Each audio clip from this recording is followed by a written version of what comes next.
If all humans are created equal, then why do only 2 Maryland jurisdictions have laws to protect a group that includes hundreds of Marylanders? It's a statewide conflict over transgender discrimination, and people close to the issue say it's time for change. Life wasn't always a walk on the runway for Marylander Isis King. These days, she's strutting her stuff, cool and confident as a contestant on America's Next Top Model. But it wasn't so long ago Isis was trapped. I always knew that I was different. Trapped in the body of Daryl Walls. So what's the difference between Daryl and Isis?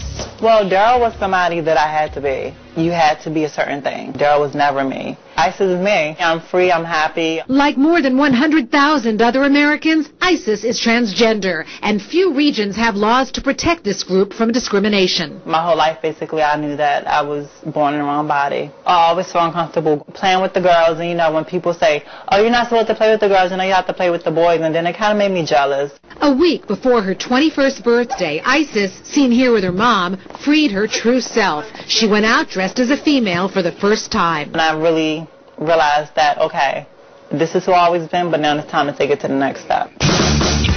Just 2 years later, Isis is a celebrity. I'm helping people to realize that just because you're transitioning doesn't mean you're a freak, or doesn't mean that you're any different from anybody else. But being transgender goes beyond appearance. Like Isis, Montgomery County resident Marianne Arno is preparing for gender reassignment surgery with hormone treatments. But that's not the biggest hurdle. Even though I was told that I was one of the most qualified applicants that they had ever seen, I was never able to get a follow-up. Currently, Baltimore City and Montgomery County are Maryland's only jurisdictions where citizens can be fined for transgender intolerance. Activists like Marianne are pushing for a statewide transgender anti-discrimination law to protect them from public ridicule and workplace bigotry. If there's any kind of discrimination, no matter what it is, then it should be accounted for. We're very concerned that this could affect your freedom of speech.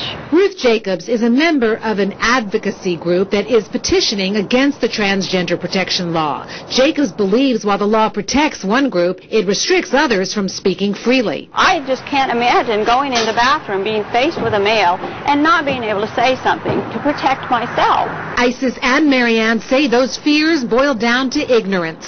If somebody's transgender, that doesn't mean they're going to attack you. That doesn't mean they're going to touch you or any of these other crazy things that some people think. Unfortunately, we were born in the wrong body, and most of us try to fix that by transitioning.